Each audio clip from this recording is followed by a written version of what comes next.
Welcome viewers. அது April மாதம் 23ஆம் தேதி 2026 ஒரிஷாவில் இருக்கக்கூடிய ஒரு பகுதியில் ஒரு அப்பாவும் அம்மாவும் பக்கத்தில் இருக்கக்கூடிய ஒரு போலீஸ் ஸ்டேஷனில் போயிட்டு என்னுடைய மகன் மிஸ்ஸிங் அப்படின்னு சொல்லி ஒரு கம்ப்ளைண்ட் கொடுக்குறாங்க. இந்த கேஸ் வாங்கின போலீஸ் அவங்களுடைய அப்பா அம்மா கிட்ட தெளிவாக கேட்குறாங்க. அதுக்கு அவங்களுடைய அப்பா அம்மா என்ன சொல்கிறாங்க அப்படின்னா, என்னுடைய மகன் ஏப்ரல் மாதம் 21ஆம் தேதி காலை ஒரு 8:30 மணி போல் என்னுடைய நண்பர்கள் நான் எல்லாம் சேர்ந்து அவுட்டிங் போகிறோம் அப்படின்ற மாதிரி சொல்லிட்டு கிளம்பி போனவனுக்கு ஒரு 11 மணி போல் நாங்கள் கால் பண்ணோம். எடுத்து என்கிட்ட நல்லா பேசினான். பிறகு எப்படியா இருந்தாலும் மாலை வீடு வந்துடும் அப்படின்னு சொல்லி நம்பிட்டு இருந்தோம். ஆனால் மாலை 5 மணிக்கு நான் கால் பண்ணும்போது அவனுடைய மொபைல் ஃபோன் சுவிட்ச் ஆஃப் அப்படின்னு சொல்லி வந்தது. சரி, இருந்தாலும் எப்படி வந்துடுவான் அப்படின்ற மாதிரி நாங்கள் நம்பிட்டு இருந்தோம். நேற்று அதாவது 21ஆம் தேதி இரவு ஃபுல்லாக வரல, 22ஆம் தேதி இரவும் வரல. ஆகையால் தான் பயந்து போய் நாங்கள் உங்ககிட்ட கம்ப்ளைண்ட் கொடுக்கலாம் அப்படின்னு சொல்லி வந்திருக்கிறோம் அப்படின்றாங்க. அதே மாதிரி எனக்கு தெரிந்த நபர்கள்கிட்ட, என்னுடைய உறவினர்கள்கிட்ட, அக்கம் பக்கத்தினர் இவங்க எல்லாருக்கிட்டையும் நான் கேட்டுட்டேன். எங்கே கேட்டாலும் என்னுடைய மகன் வரலை அப்படின்ற அந்த ஒரு வார்த்தை தான் சொல்கிறாங்க. எனக்கு ரொம்ப பயமாக இருக்குது. தயவுசெய்து என்னுடைய மகனை உடனடியாக கண்டுபிடிச்சு கொடுங்க அப்படின்ற மாதிரி போலீஸ்கிட்ட முறையிடுறாங்க. இப்போது போலீஸ் என்ன நினைக்கிறாங்க அப்படின்னா, எங்கேயோ அவுட்டிங் போயிருக்கிறான், அவங்களுடைய நண்பனோடு எங்கன்னா ஜாலியாக இருப்பான், இவங்க தேவையில்லாமல் வந்து நம்மளுக்கு கேஸ் கொடுத்து டைம் வேஸ்ட் பண்ணிருக்கிறாங்க அப்படின்ற மாதிரி நினைக்கிறாங்க. ஆனால் அவங்க நினைக்கிறது முழுக்க முழுக்க உண்மை கிடையாது. ஏன் அப்படின்னா, அவங்களுடைய அப்பா அம்மா தன்னுடைய மகன் மிஸ்ஸிங் சொல்லி கம்ப்ளைண்ட் கொடுக்குற இந்த தருணத்தில் அவங்களுடைய மகன் இறந்துட்டான் அப்படின்றது சுத்தமாக போலீஸ்க்கும் தெரியாது, அவங்களுடைய அப்பா அம்மாவுக்கும் தெரியாது. இப்போ இந்த கேஸ் ஏதோ ஒன்று நம்ம கேஸ் வாங்கணும் அப்படின்ற மாதிரி கேஸ் வாங்கின போலீஸ் அவங்களுடைய மகனுடைய ஃபோட்டோவையும் அவனுடைய மொபைல் நம்பரையும் கேட்டு வாங்குறாங்க. கேட்டு வாங்கி அவன் கடைசியாக எது மாதிரி உடைய உடுத்திருந்தான் அப்படின்ற மாதிரிலாம் கேட்குறாங்க. அதற்கு அவனுடைய அப்பா அம்மாவும் ஸோ இது மாதிரிலாம் ட்ரெஸ் எல்லாம் அணிஞ்சிருந்தான், இருந்தாலும் இந்த ஃபோட்டோ வச்சுங்க, இந்த ஃபோட்டோ பார்த்து ஈஸியாக கண்டுபிடிச்சிடலாம். எனக்கு பிறந்தது ஒரே ஒரு மகன் தான், அவனை நான் ரொம்ப செல்லமாக வளர்த்துட்டேன், அவன் எங்கே வேணாலும் போகலாம், எப்படி வேண்டாலும் இருக்கலாம் அப்படின்ற மாதிரி அவனை ரொம்ப ஃப்ரீயாக விட்டேன். அதனாலேயும் என்னவோ தெரியல, அவன் எங்கள் பேச்சு சரிவர கேட்கறதே இல்லை அப்படின்ற மாதிரி சொல்கிறாங்க. நீங்கள் எதுவும் கவலைப்படாதீங்க, உங்களுடைய மகன் எங்கே இருந்தாலும் நாங்கள் கண்டுபிடிச்சி கொடுக்குறோம் அப்படின்ற மாதிரி போலீஸும் பெற்றோருக்கு ஒரு ஆறுதல் கொடுக்குற மாதிரி வார்த்தைகள் எல்லாம் பேசுனாங்க. இதை கேட்ட பெற்றோர் என்ன பண்ணுறாங்க அப்படின்னா, ஒரு பெருமூச்சு விட்டு வீட்டுக்கு போகிறாங்க. எப்படியும் தன்னுடைய மகனை போலீஸ் கண்டுபிடிச்சு கொடுத்துருவாங்க அப்படின்ற மாதிரி. இப்போ போலீஸுக்கு ஒரு ஃபோன் கால் வருது. ஃபோன் கால் எங்கேருந்து வருது அப்படின்னா, ஒரிஷாவில் ஒரு அடர்ந்த காட்டு பகுதி ஒட்டி இருக்கக்கூடிய ஒரு ரோட்லேருந்து ஒருத்தர் கால் பண்ணுறாரு. என்ன அப்படின்னா, நான் இந்த பக்கமாக 21ஆம் தேதி இந்த பக்கம் தான் நான் போனேன், இந்த ரோட்டில் இருக்கான். அப்போது அந்த அடர்ந்த காட்டு பகுதியான ஒரு கார் ஒன்று நின்றுட்டு இருந்தது. அது 2 நாளாக அதே இடத்துல தான் நின்றுட்டு இருக்குது, நீங்களே என்னன்னு சொல்லி வந்து பாருங்க அப்படின்ற மாதிரி சொல்கிறாங்க. இந்த கால் கேட்ட போலீஸ் உடனே என்ன பண்ணுறாங்க அப்படின்னா, இவங்க அதாவது ஆப்போசிட்டில் பேசுனாங்க இல்லையா ஃபோனில், அந்த ஸ்பாட் ஒரு இடம் சொன்னாங்க இல்லையா காட்டு பகுதின்னு, அந்த இடத்துக்கு போலீஸ் போகிறாங்க. போயிட்டு அந்த காரை பார்க்குறாங்க. பார்த்ததுமே இது வந்து ஒரு பெண்மணியுடைய கார் அப்படின்றது அவங்களுக்கு தெரியுது. ஏன் அப்படின்னா அந்த நம்பர் போட்டு பார்த்தா ஒரு பெண்மணியின் மீது வந்து அது ரெஜிஸ்டர் ஆகிருக்குது. இப்போது காரை கிட்ட போயிட்டு கண்ணாடியில் பார்த்தா உள்ள ஒரு இளம் வயது நபர் ஒருத்தர் இறந்து கிடக்கிறத பார்க்குறாங்க. ரத்த வெள்ளத்தில் துடி துடிச்சு அவன் இறந்துருக்கிறான் அப்படின்ற விஷயமும் தெரியுது. உடனே அந்த ஃபோட்டோவை எடுத்து இந்த கம்ப்ளைண்ட் கொடுத்தாங்க இல்லையா பெற்றோர்கள், அவங்களுக்கு அனுப்புகிறாங்க போலீஸ். இந்த ஃபோட்டோவை அவங்களுடைய அப்பா அம்மாவுக்கு அனுப்பிடும் அப்படின்னு சொல்லி இன்னொரு போலீஸ் வந்து கால் பண்ணி சொல்கிறான், ஒரு ஃபோட்டோ ஒன்று அனுப்பிடுறேன் உங்கள் வாட்ஸ்அப்புக்கு, அதை நீங்கள் எடுத்து பாருங்கள், அது உங்களுடைய மகனை என்னன்னு சொல்லி செக் பண்ணி சொல்லுங்கள் அப்படின்றாங்க. இப்போ உடனே அவங்களுடைய அப்பா அம்மா பதப்பதப்பாக போயிட்டு பார்க்குறாங்க. பார்த்ததில் அவங்களுக்கு அப்படியே என்ன சொல்கிறதுனே தெரியல, துடி துடிச்சு அவங்க அழ ஆரம்பிக்கிறாங்க. ஏன் அப்படின்னா, இவங்க மிஸ்ஸிங்னு சொல்லி கம்ப்ளைண்ட் கொடுத்தாங்க இல்லையா, அதே பையன் தான் அங்கே இறந்து கிடக்கிறான், அவனுடைய ஃபோட்டோ தான் இது அப்படின்ற மாதிரி பார்த்து, ஆமாங்க சார் இது என்னுடைய மகன் தான், என்னாச்சு என்னுடைய மகனுக்கு அப்படின்ற மாதிரி அவங்க அப்படியே அழவும் ஆரம்பிச்சிடுறாங்க. இப்போ போலீஸ் அந்த கார் மற்றும் அதுக்குள்ளே சடலமாக இருக்கக்கூடிய அந்த பையன், ஃபர்ஸ்ட் அந்த பையனை அழுக்கா வந்து அட்டாப்சிக்கு கொண்டு போகிறாங்க. அது மாதிரி அட்டாப்சிக்கு கொண்டு போகும்போது என்ன வருது அப்படின்னு அட்டாப்சி ரிப்போர்ட், அந்த பையன் இறப்பதற்கு முன்பு யாருடனும் உடலுறவு வச்சிருக்கிறான், அதோடு மட்டும் இல்லாமல் ரொம்ப சந்தோஷமாக இருந்திருக்கிறான், மது அல்லது வேற எந்த பழக்கமும் கிடையாது, ஆனால் மாது பழக்கம் மட்டும், அதாவது ஏதோ பெண்களை கூட தான் அவன் உடலுறவு வச்சிருக்கிறான் அப்படின்ற மாதிரி தெரிய வருது.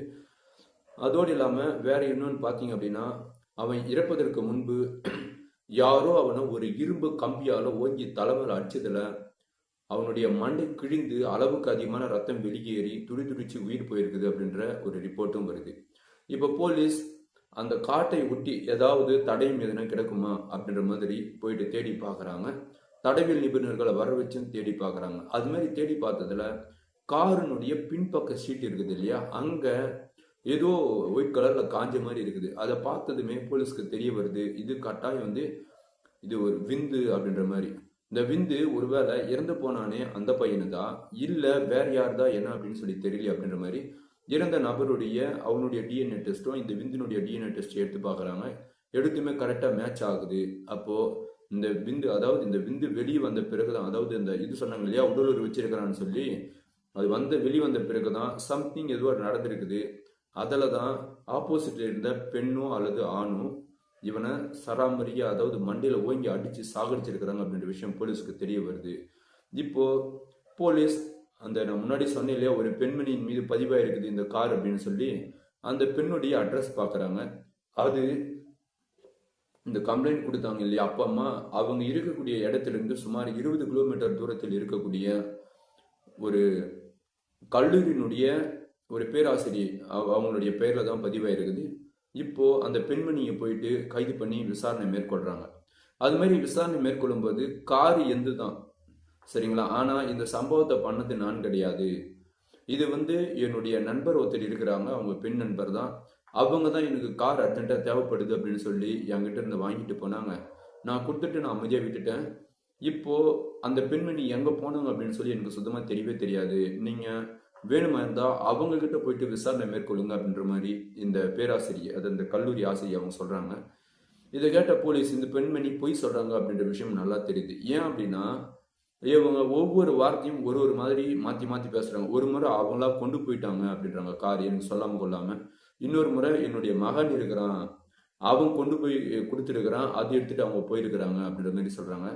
இன்னொரு முறை நான் தான் கொடுத்தேன் அப்படின்ற மாதிரி சொல்றாங்க. மாத்தி மாத்தி சொன்னதுல போலீஸுக்கு இவங்க பெண்மணி மீது ஒரு சந்தேகம் எழும்புது.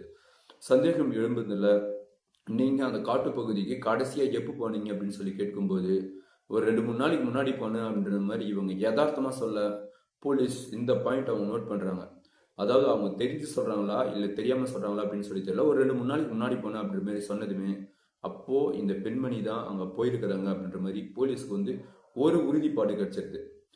சரி, நீங்க அந்த இடத்துக்கு போல அப்படின்னா அதே மாதிரி உங்களுடைய நண்பர்கள்கிட்ட இந்த கார் கொடுத்தீங்க, அவங்க தான் கொண்டு போனாங்க அப்படின்னா அவங்களுடைய நண்பர் சொன்னீங்க இல்லையா பெண் நண்பர், அவங்களுடைய மொபைல் நம்பர் கொடுங்க, நாங்கள் அவர்கிட்ட கால் பண்ணி கேட்டுக்கிறோம். இல்லை அவங்க எங்கே பதுங்கி இருக்கிறாங்க அப்படின்ற மாதிரி நாங்கள் செக் பண்ணிக்கிறோம், அவங்களுடைய மொபைல் நம்பர் வச்சு ட்ரேஸ் பண்ணி எடுத்துக்கிறோம் அப்படின்ற மாதிரி சொல்ல, அதற்கு இவங்க என்ன சொல்கிறாங்கன்னா அவருடைய மொபைல் நம்பர்லாம் எதுவுமே என்கிட்ட கிடையவே கிடையாது அப்படின்ற மாதிரி இவங்க சொல்கிறாங்க. இவங்க சொல்கிறது முற்றிலும் போய் அப்படின்ற மாதிரி போலீஸ் கன்ஃபர்மேஷன் பண்ணிவிட்டு இந்த பெண்மணியை கஸ்டடிக்கு கொண்டு போயிட்டு விசாரணை மேற்கொள்ளணும் அப்படின்ற மாதிரி கஸ்டடிக்கு எடுத்துன்னு போயிட்டு போலீஸ் ட்ரீட்மெண்ட் கொடுத்து விசாரணை மேற்கொள்கிறாங்க. அது மாதிரி விசாரணை மேற்கொள்ளும் போது சாரி என்னை மன்னிச்சிருங்க, நான் தான் அவனை இது மாதிரி பண்ணேன், நான் தான் அவனை கொலை பண்ணேன் அப்படின்ற மாதிரி சொல்கிறாங்க. இதில் அவங்க கடைசியாக இறப்பதற்கு முன்பு யார் ஒன்றும் உடலூர் வச்சிருக்கிறாங்களே, அது மாதிரி உடலூர் வச்ச பெண்மணி நீதானா அப்படின்ற மாதிரி போலீஸ் கேட்க, இல்லை இல்லை நான் கிடையாது அப்படின்ற மாதிரி இவங்க மூடி மறைக்கிறாங்க. அப்போ அங்கே கீழே சிந்திருந்த விந்து அது என்ன அப்படின்னு சொல்லி கேட்கும்போது இதுக்கு எனக்கு எந்த சம்மந்தமும் இல்லை அப்படின்ற மாதிரி இவங்க திரும்ப வந்து குழப்ப ஆரம்பிக்கிறாங்க கேஸை. இருந்தாலும் போலீஸ் இந்த சரி நீங்கள் கொலை பண்ணலை அப்படின்னா, ஒருவேளை நீங்கள் கொலை பண்ணீங்க அப்படின்னா, ஒருவேளை நீங்கள் கொலை பண்ணலை அப்படின்னா நம்மளுக்கு கடுப்பாவது இல்லை. ஏன்னா இவங்க அப்படிதான் மாற்றி மாற்றி மாற்றி அப்படியே டென்ஷன் ஏற்றுற மாதிரி பேசுகிறாங்க போலீஸ். ஒரு டைமில் நான் கொலை பண்ணலை அப்படின்றாங்க, ஒரு முறை நான் கொலை பண்ணேன் அப்படின்றாங்க. இதே மாதிரி போக சரி ஒருவேளை நீங்கள் கொலை பண்ணலை அப்படின்னா அங்கே உங்களுடைய உள்ளாடை எப்படி இருந்தது அப்படின்ற மாதிரி கேட்குறாங்க. அது வந்து என் உள்ளாடையே கிடையாது, வேற ஏதோ இன்னொரு, அதாவது நான் சொன்னேன் இல்லையா என்னுடைய நண்பருடைய உள்ளாடை அது அப்படின்ற மாதிரி போலீஸ் எடுத்து சொல்ல, நீங்கள் சொல்றது முழுக்க முழுக்க போய். ஏன் அப்படின்னா இந்த உள்ளாடை உங்களோட தான் அப்படின்னு சொல்லி உங்களுடைய மகனே வந்து இதை காட்டி கொடுத்துருக்கிறான். இந்த உள்ளாடை என்னுடைய அம்மா தான் அணிவாங்க அப்படின்னு சொல்லி, இது மாதிரி பிராண்டே என்னுடைய அம்மா தான் அணிவாங்க, கல்லூரியில் வேலை செய்யறதுனால நல்ல வருமானம் வருது, அதனால ஒரு நல்ல ஒரு எப்படி சொல்றது அப்படின்னா நல்ல பிராண்டான உள்ளாடைகளே என்னுடைய அம்மா அணிவாங்கன்னு சொல்லி உங்களுடைய பையனே சொல்லிட்டான் அப்படின்ற மாதிரி போலீஸ் எடுத்து சொல்ல, ஆமா நான் தான் கொலை பண்ணேன், நான் தான் அவனை வர வச்சேன் அப்படின்ற மாதிரி கொஞ்சம் உண்மையை சொல்றாங்க, திரும்ப வந்து கொஞ்சம் பொய் சொல்றாங்க. இதே மாதிரி போலீஸ் கடுப்பாவ ஒரு கட்டத்துல ஒழுங்கா மரியாதையா நீங்க உண்மையை சொல்லிடுங்க என்ன நடந்தது அப்படின்னு சொல்லி, இல்லைன்னா உங்களை இவ்வளோ நேரம் வந்து நீங்க ஒரு படிச்சுவங்க அப்படின்ற மாதிரி மதிப்பு மரியாதை கொடுத்து பேசிட்டு இருந்தோம், இதுக்கு பிறகு அந்த மதிப்பு கிடைக்காது, என்ன நடந்து ஒழுங்கா உண்மையை சொல்லுங்க அப்படின்ற மாதிரி சொல்லும்போது இன்னொரு பொய் சொல்றாங்க. என்ன சொல்றாங்க அப்படின்னா அந்த பையனை நான் தான் அங்க வர வச்சு கொலை பண்ணேன், நீ சாதாரணமாக வாடா அப்படின்னு சொல்லி கூப்பிட்டா அவன் வரமாட்டான். நீ என்னை சந்தோஷப்படுத்துறதுக்கு வாடா அப்படின்னா அவன் வருவான். அதனால தான் அவனை நாங்கள் வர வச்சேன். அவனோடு நான் உடலுறவில் இருந்தேன். அவனுக்கு ஒரு விதமான சைகை காட்டினா உடனே வந்து நான் எழுந்துட்டேன். அவனுடைய விந்து அந்த சீட்டு மேலே விழுந்துச்சு அப்படின்னு சொல்லி சொல்றாங்க. சரி, நீங்க எதற்கு கொலை பண்ணீங்க அப்படின்னு சொல்லி சொன்னா, எனக்கு பிறந்தது ஒரு மகன் இருக்கிறான். என்னுடைய மகன் பிறந்த ஒரு 2-3 வருடத்திலேயே என்னுடைய கணவன் என்னை விட்டு பிரிஞ்சு போயிட்டாங்க. அதிலிருந்து நான் மறு திருமணம் எதுவுமே செஞ்சுக்காம என்னுடைய மகனுக்காகவே நான் வாழ்ந்தேன். என்னுடைய மகனை இவனுக்கு நல்லா அறிமுகம், அதாவது நல்லா 2 பேர் வந்து ஒரே கல்லூரியிலே படிக்கிறாங்க. அதே மாதிரி இந்த பெண்மணி சொல்லிக் கொடுக்கக்கூடிய ஒரு டீச்சர், அதாவது ஒரு ஒரு பேராசிரியர் தான் அவங்க அந்த கல்லூரியில. இந்த இறந்து போன பையனுக்கும் இப்போ இவங்க பையனுக்கும் இவங்க தான் வந்து சொல்லிக் கொடுக்குறாங்களாம் கல்லூரியில. சரிங்களா? கிளாஸ் டீச்சர் மாதிரி கிட்டத்தட்ட. இது மாதிரி இருக்க என்னுடைய மகனை பார்ப்பதற்காக அந்த இறந்து போன நபர் அடிக்கடி என்னுடைய வீட்டாண்ட வருவாங்க. நானும் அவனுடைய கிளாஸ் டீச்சர் அப்படின்றதுனால அதாவது ஒரே கிளாஸ் தானே, நாம கிளாஸ் இருக்கிறோம், அவன் கிளாஸ் கவனிக்கிறான், ஸ்டூடெண்ட் என்னுடைய ஸ்டூடெண்ட் அப்படின்றதுனால நானும் யதார்த்தமா அப்படியே பேச ஆரம்பித்தேன். ஒரு நாள் என்னுடைய வீட்டில் என்னுடைய மகன் இல்லை, அவன் வெளியே போயிட்டு இருந்தான். நான் மட்டும் தான் வீட்டில் இருந்தேன். அவன் இப்போ வந்தான். வந்த பிறகு நான் அவங்ககிட்ட ஒரு சில ஆசை வார்த்தைகள் எல்லாம் பேசினேன். அது மாதிரி ஆசை வார்த்தைகளை பேசி கொஞ்சம் கொஞ்சமாக அவனை என் கண்ட்ரோலுக்கு கொண்டு வந்தேன். இதற்கு இடையிலேயே இறந்து போன பையன் என்ன பண்ணுறான் அப்படின்னா, இந்த பெண்மணி கிட்ட, அந்த ஆசிரியர்கிட்ட பணம் கேட்டிருக்கிறான். எனக்கு நான் இங்கே போனோம், கொஞ்சம் பணம் கொடுங்க, அங்கே போனோம் பணம் கொடுங்க, என்னுடைய பர்த்டேவை நான் செலிப்ரேட் பண்ணணும், என்னுடைய நண்பர்கள் கூட நான் வெளியே போகிறேன், நான் வந்து அவங்களுக்கு இதை வாங்கி தரணும் அப்படின்ற மாதிரி கொஞ்சம் கொஞ்சமாக கிட்டத்தட்ட ஒரு 5 லட்ச ரூபாய் கிட்ட வந்து அந்த பெண்மணி கிட்ட இருந்து வாங்கியிருக்கிறான். ஸோ ஒரு பையன் ஒரு 5 லட்ச ரூபாய் வரைக்கும் வாங்குறாங்க அப்படின்னா இவங்க தெரியாம கொடுத்துருப்பாங்க. இப்போ இவங்க காசு கொடுக்க கொடுக்க அந்த காசுக்கு இவங்க என்ன பண்றாங்க அப்படின்னா, இவங்களுக்கு வயசு சுமாராக ஒரு 50 வயசு கிட்டே இருக்கும். இந்த 24 வயசு பையன் கிட்ட இருந்து அவனுடைய உடம்பு எதிர்பார்க்குறாங்க. அதே மாதிரி இவங்க எதிர்பார்த்த மாதிரி அவனும் நம்ம என்ன பண்றது, காசு வாங்கிட்ட வேற வழியே இல்லை, ஸோ பாட்டியா இருந்த கூட பரவாயில்ல, அவங்க கூட நம்ம படித்து தான் அப்படின்னு ஆகணுன்ற மாதிரி ஒரு முடிவு எடுக்கிறான். இவங்களுடைய வீட்டிலே பல முறை 2 பேரும் உடலுறவில் இருக்கிறாங்க. இதே மாதிரி இருக்க ஒரு கட்டத்துல இந்த பேராசிரியனுடைய மகனுக்கு விஷயம் தெரியுது. இவன் அடிக்கடி நாமளை பார்க்கறான் அப்படின்னு சொல்லி தன்னுடைய வீட்டாண்ட வரான். தன்னுடைய அம்மா கிட்ட ரொம்ப நல்லாவே பேசுறான். அப்படின்னா ஏதோ சம்திங் ராங் இங்க நடக்குது அப்படின்ற மாதிரி அவங்களுடைய மகனுக்கு சந்தேகம் வர, அவன் உடனடியா தன்னுடைய அம்மா கிட்ட போயிட்டு, அவன் எதுக்கு நான் இல்லாத போதெல்லாம் நீ வீட்டில் அலோவ் பண்றேன், அவனை இன்னொரு முறை நீங்க அலோவ் பண்ண அப்படின்னா அவ்வளவுதான். அதோடு மட்டும் இல்லாம அவன் வந்து ஒரு போதைப் பொருள் கடத்தும் ஒரு கும்பல் இருக்கிறான். அது மாதிரி அந்த போதைப் பொருள் கடத்தக்கூடிய கும்பல் இருக்கிறதுனால அவன் மீது ஏற்கனவே போலீஸ் வழக்கும் பதிவு செஞ்சிருக்கிறாங்க. இதனால் உனக்கு எதனா பாதிப்பு வந்துருப்போகுது அப்படின்ற மாதிரி தன்னுடைய அம்மாவை இவன் கண்டிக்கிறான்.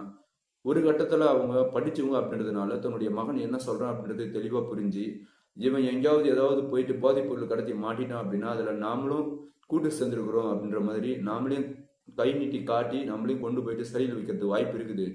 ஆகையால இவனை உடனடியா நாம இவங்கிட்ட இருந்து விலகி போயிடணும் அப்படின்ற மாதிரி அந்த பேராசிரியர் வந்து முடிவெடுக்கிறாங்க. முடிவெடுத்ததோடு தன்னுடைய மகனை கூப்பிட்டு கேட்கறாங்க, நீ நண்பன் அப்படின்றதுனால தான் அவனை இங்க வர வச்சேன். இப்போ அவன் பண்றான் இல்லையா அந்த போதைப் பொருள் கடத்தல், அதுல உனக்கும் தொடர்பு இருக்குதா அப்படின்ற மாதிரி யதார்த்தமா சிரிச்சுட்டே கேட்கறாங்க.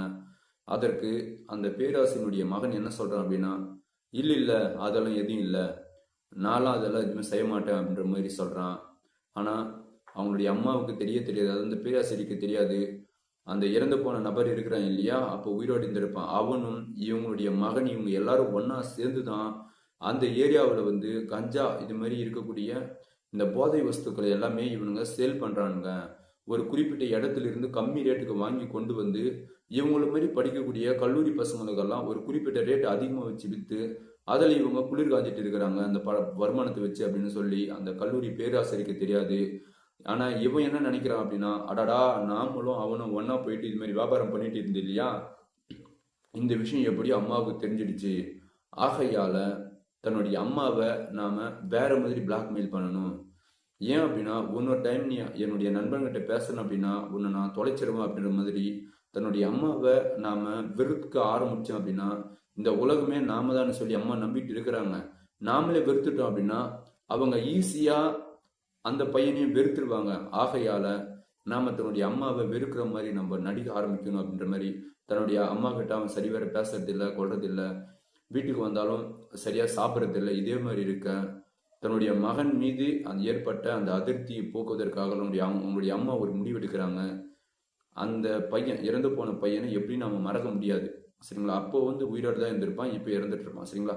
ஸோ எப்படின்னா அவனை மறக்கணும் அப்படின்னா முதல்ல அவங்ககிட்ட நம்ம கொடுத்தோம் பத்தி அந்த 5 லட்ச ரூபாய் காசு அதை வந்து பிடுங்கணும் சரிங்களா. அந்த 5 லட்ச ரூபாய் காசை வாங்கிட்டோம் அப்படின்னாவே அவனை நம்ம ஈஸியாக வந்து கழட்டி விட்டுடலாம் அப்படின்ற மாதிரி முடிவெடுக்கிறாங்க. அந்த முடிவெடுத்ததின் அடிப்படையில் தான் இவனை தன்னுடைய வீட்டுக்கு அழைக்கிறாங்க, தன்னுடைய கார்ல உட்கார வச்சிருக்கிறாங்க. நேரா அந்த ஒரிஷாவை விட்டு அதாவது ஒரிஷாவில் இருக்கக்கூடிய இந்த காட்டை விட்டு இருக்கக்கூடிய ரோட்டாண்ட போகிறோம். ரோட்டாண்ட போயிட்டு கொஞ்ச நேரம் நின்று ரொம்ப நேரம் பேசுகிறாங்க. பேசி முடிச்சுட்டு தன்னுடைய காரில் அந்த பையனை திரும்ப உட்கார வச்சு கொஞ்சம் அடர்ந்த பகுதி அந்த கார் மறைகிற மாதிரி இருக்கக்கூடிய அந்த ஒரு அடர்ந்த பகுதியில் கொண்டு போயிட்டு தன்னுடைய காரை நிறுத்துறாங்க. அவ்வளோ நேரம் முன்பக்க சீட்டில் கார் ஓட்டிட்டு இருந்த அந்த கல்லூரி பேராசிரியை திறந்து வெளிவந்து பின்பக்கம் உக்காந்துருக்கக்கூடிய அந்த பையன்கிட்ட வராங்க. வந்துட்டு ஸோ ரொம்ப வந்து தன்னுடைய துணி இது எல்லாமே அங்கேயே வந்து ரிமூவ் பண்ணிட்டு என் கூட நீ உடலுறவு இல்லைடா, பின்பக்கமாக பண்ணு, இதை பண்ணு, அது பண்ணு அப்படின்றாங்க. அதற்கு அந்த பையன் என்ன சொல்கிறான் அப்படின்னா, இல்லைங்க நான் வந்து ஆல்ரெடி ஆணுரை எடுத்துகிட்டு வந்திருக்கிறேன், நான் அதை போட்டு ஒன்றா பண்ணுறேன் அப்படின்ற மாதிரி சொல்ல, வேணாம் நீ ஆணுரை எல்லாமே நீ பண்ணு அப்படின்ற மாதிரி இவங்களே இப்போ வந்து போஸ்ட் பண்ணுறாங்க. இவங்களுடைய பிளான் என்ன அப்படின்னா, இவன் இது மாதிரி வந்து உடலுறவு இருக்கும்போது இவனை ஏமாற்றி வண்டியினுடைய அதாவது டிரைவர் ஷீட்டுக்கு கீழே வந்து பார்த்தீங்கன்னா ஒரு இரும்பு ராடு ஒன்று வச்சிருக்கிறாங்க. இந்த டைட் பண்ணுவாங்க இல்லையா, இந்த போல்டு நெட்டெல்லாம் டைட் பண்ணுவாங்க கார் இதுக்கெல்லாம், அந்த இரும்பு ராடு வச்சுட்டு இருக்கிறாங்க. இவன் உடலுறவில் ரொம்ப ஆழ்ந்து இருந்தானா அந்த இரும்பு ராடு கொண்டு ஓங்கி அடிக்கலாம் அப்படின்ற மாதிரி தான் பிளானு. ஆனால் திரும்ப அவங்களுடைய நினைவுக்கு வர்றது அந்த 5 லட்ச ரூபாய் காசு சரிங்களா. இப்போ ஒரு கட்டத்தில் வந்து இவங்களும் உச்சாடைகிறாங்க, அவனும் உச்சாடையிறான். அது மாதிரி அவன் உச்சி அடையிறதுக்கு முன்னாடி ஏதோ சைகை காட்டுறான். இதை கண்டுபிடிச்சிட்டு ஆகா அவனுக்கு விந்து வெளியேற போகுது அப்படின்ற மாதிரி உடனே இவங்க எழுந்துக்கிறாங்க. தன்னுடைய ஆணுறுப்பிலிருந்து வந்த விந்தை அந்த சீட்டு மேலே இவன் அடிக்கிறான். அதுதான் வந்து அதாவது தடவியல் நிபுணருக்கு ஒரு ஆதாரமாகவும் கிடைக்குது சரிங்களா. மேலும் இப்போ டேய் எப்படா இருந்தது, ரொம்ப சந்தோஷமா இருந்த போல, இவ்வளோ நாள் இருந்தது விட இது ரொம்ப கம்ஃபர்டபுளாக இருந்ததுன்னு நினைக்கிறேன் உனக்கு அப்படின்ற மாதிரி ரொம்ப ஆசை வார்த்தைகள்லாம் பேசிட்டு கொஞ்சம் கொஞ்சமா சரிடா எனக்கு காசு தரணும் அந்த 5 லட்ச ரூபாய் கொஞ்சம் கொடுடா அப்படின்ற மாதிரி கேட்டுருக்குறாங்க. அதற்கு இவன் என்ன சொல்றான் அப்படின்னா, இருங்க நான் கொடுத்துட்றேன், ஒரு வார்த்தை நான் திருப்பி கொடுத்துட்றேன் அப்படின்ற மாதிரி இவன் ரொம்ப சாதாரணமாக சகஜமாக பேசும்போது தான் அந்த பெண்மணி என்ன பண்ணுறாங்க அப்படின்னா, இவ்வளோ நேரம் நீ என் கூட இருந்தது எல்லாமே வீடியோ ரெக்கார்ட் ஆயிடுச்சு, இந்த வீடியோ ரெக்கார்டை உடனடியாக உன்னுடைய காதலிக்கு நான் அனுப்பிட்டேன் சரியா. இப்போ உடனே அவ உனக்கு கால் பண்ணுவா, நீ அவகிட்ட மாட்டிட்டு முழுகி போற, ஒழுங்கா அந்த வீடியோவை உங்களுடைய காதலிக்கிட்ட நான் அனுப்பி ஏஐ மாதிரியான ஒரு டூல்ஸ் வச்சு தான் ஜென்ரேட் பண்ண, அது பொய் அப்படின்னு சொல்லி நான் சொன்னதை அவன் நம்புவா சரியா. அது மாதிரி நான் உன்னை சொல்லி நம்ப வைக்கணும் அப்படின்னா இம்மிடியேட்டே எனக்கு அந்த 5 லட்ச ரூபாய் எடுத்து போய் நீ என்ன பண்ணுவீங்க ஏது பண்ணுவீங்க அப்படின்னு தெரியாது, உங்களுடைய அப்பாவுக்கிட்ட வாங்கியோ இல்லை உங்களுடைய நண்பர்கிட்ட வாங்கியோ யார்கிட்ட வாங்கியோ எனக்கு அதெல்லாம் தெரியாது, இம்மிடியேட்டாக எனக்கு அந்த 5 லட்ச ரூபாய் கொடுத்தே ஆகணும் அப்படின்ற மாதிரி கேட்குறாங்க. இப்போ அவன் என்ன பண்ணுறான் அப்படின்னா, என்னடா நம்ம இது மாதிரி இடமா வந்து மாட்டிட்டும் போல, சரி இவளை எப்படியாவது நம்ம முடிச்சுட்டு இங்கிருந்து எஸ்கேப் ஆகணும் அப்படின்ற மாதிரி அவன் நினைக்கிறான். அவன் நினைச்சிட்டு இருக்கும்போது இந்த பெண்மணி என்ன பண்றாங்க அப்படின்னா, தன்னுடைய அதாவது டிரைவர் சீட்டுக்கு கீழே ஒளிச்சு வச்சிருந்த அந்த இரும்பு ராடை கொண்டு ஓங்கி அந்த பையன் மேல அடிக்கிறாங்க. அடிச்சதுல அவன் மயக்கம்படி கீழே வேறான். பிறகு திரும்ப ஓங்கி அடிக்கிறாங்க. அப்போ அவனுடைய மண்டையை வந்து வெட்டுற மாதிரி வெட்டி அளவுக்கு அதிகமான ரத்தம் வெளியேறுது. ரத்தம் வெளியேறும் போது அவனுடைய உடம்பு வந்து துடிச்சு அங்கேயே செத்தும் போயிடுறான். இப்போ இது எல்லாமே பார்த்துருந்த அந்த டீச்சர் அதாவது அந்த கல்லூரி பேராசிரியர் இவ்வளோ நேரத்தில் அவங்களுடைய உடம்புல விட்டு துணி கூட இல்லாமல் தான் வேலை செஞ்சுருக்கிறாங்க. பிறகு இவன் இறந்துட்டான் அப்படின்ற விஷயம் தெரிஞ்சதுமே அவனுக்கு என்ன பண்ணுறாங்க அப்படின்னா பேண்ட் ஷர்ட் எல்லாமே எடுத்து போட்டு இவங்களும் தன்னுடைய துணியெல்லாம் போட்டுருக்கிறாங்க. அது மாதிரி இவங்களுடைய துணியெல்லாம் போடும்போது தான் இவங்களுடைய உள்ளாடை அங்கே மிஸ் பண்ணிட்டு வந்துடுறாங்க. அதுவும் ஒரு ஆதாரமாக கிடைக்குது சரிங்களா. அந்த உள்ளாடைய அங்கே வந்து இப்போ தன்னுடைய நண்பன் இறந்துட்டான் அப்படின்ற விஷயம் கேட்டான், கூட பழகிற பசங்க எல்லாரும் போவாங்க இல்லையா, அது மாதிரி போனவன் தான் இந்த கல்லூரி பேராசிரியனுடைய மகன். அவன் அந்த இடத்துக்கு போனதுமே அந்த உள்ளாடையை பார்த்ததுமே இவனுக்கு கன்ஃபார்ம் பண்ணிட்டான் தன்னுடைய அம்மா தான் இந்த வேலையை செஞ்சிருக்கிறாங்க அப்படின்ற மாதிரி. ஸோ அப்போதான் இவனும் சொல்கிறான் போலீஸ் கிட்ட, இது வந்து என்னுடைய அம்மாவுடைய உள்ளாடை தான் அப்படின்ற மாதிரி அப்போ தான் சொல்லியிருக்கிறான். அதை வச்சு தான் போலீஸ் வந்து இந்த உள்ளாடை ஒன்று இருந்தது, அது உங்களுடைய உள்ளாடை தானே அப்படின்ற மாதிரி கேஸில் அதையும் வந்து கொண்டு சேர்க்குறாங்க சரிங்களா. இப்போ இந்த பெண்மணி தான் செஞ்ச கொலையை ஒத்துக்கிறாங்க. அதே மாதிரி அவன் கிட்டத்தட்ட 5 லட்ச ரூபாய் கிட்ட அவங்க கிட்ட கடை வாங்கியிருக்கிறாங்க. அதனால தான் இவங்களை ஒரு பக்கம் வந்து தன்னுடைய மகனுடைய வெறுப்பு சரிங்களா, தன்னுடைய மகன் தன்னை வெறுத்துட்டான் அப்படின்ற மாதிரியும், இன்னொரு பக்கம் வந்து தாங்கிட்ட இருந்து இவன் நிறைய காசு வசூல் பண்ணிட்டே இருக்கிறான் அப்படின்ற மாதிரியும் 2 வித கோணத்துல தான் அவன் வந்து கொலை பண்றாங்க போலீஸ். ஆனா இது நமக்கு தெரிந்த ஒரே ஒரு ஒரு சில இதுதான். ஆனா அந்த பெண்மணி அவனை கொலை பண்றதுக்கு விஷயமே வேற. என்ன அப்படின்னா, தன்னுடைய தாங்கிட்ட தான் வந்து ரொம்ப நேரம் பேசிட்டு இருந்தான். தாங்க கூப்பிடும் போதெல்லாம் வந்து உடலூரில் இருப்பான். அப்படியாப்பட்டவன் எப்போ அவங்களுடைய காதலன் ஒருத்தர் வந்தாலோ, காதலி அப்படின்னு சொல்லி ஒருத்தர் வந்தாலோ, அவங்ககிட்ட ரொம்ப நேரம் பேசுறது, அவகிட்டயே ரொம்ப நேரம் எப்படி சொல்றோம்னா டைம் ஸ்பெண்ட் பண்றது, அவுட்டிங் போறது, இது மாதிரி இருக்க தன்னை மறந்துட்டான் அப்படின்ற அந்த ஒரு ஆதங்கத்துல தான் இவனை வர வச்சு அவங்க கொலை பண்றாங்க. இதுதான் வந்து உண்மையே. சரிங்களா? தன்னுடைய மகனை போதைப் பொருள் உட்படுத்தினான்னு சொல்றதும் பொய். அதே மாதிரி தாங்கிட்ட 5 லட்ச ரூபாய் வாங்கிட்டாங்க, அதனால தான் அந்த வெறுப்பில் நான் கொலை பண்ணிட்டேன் அப்படின்றது அது உண்மையா இருந்தாலும் கூட, ஆனால் அது உண்மையான ரீசன் கிடையாது. அதே மாதிரி ஸோ தன்னுடைய மகன் தன் மீது வந்து வெறுப்பு உணர்வு ஏற்பட்டுச்சு அப்படின்னா, ஸோ அம்மாவுக்கும் பிள்ளைக்கும் 1008 பிரச்சனை வந்தாலும் ஸோ அதை வந்து பேசி சமாளிச்சிடலாம். ஆனால் இந்த மூணுமே உண்மையான காரணம் கிடையாது. அவங்களுடைய உண்மையான காரணம் என்ன அப்படின்னா, அந்த பையன் தாங்கிட்ட பேசாம அவனுடைய காதலி கிட்ட பேசுறான் அப்படின்றது அந்த ஒரே ஒரு கடுப்பில் தான் அந்த கல்லூரி பேராசிரியை இவ்வளோ நாள் தனக்கு கிடைச்ச அந்த சுகம் போயிடுமே அப்படின்ற மாதிரி நினச்சி அந்த பையனை வந்து வர வச்சு அவனை கொலை பண்ணியிருக்கிறாங்க. ஸோ இந்த விஷயத்தை பொறுத்த வரைக்கும் இது வந்து ஒரு அவேர்னஸ் வீடியோ தான்.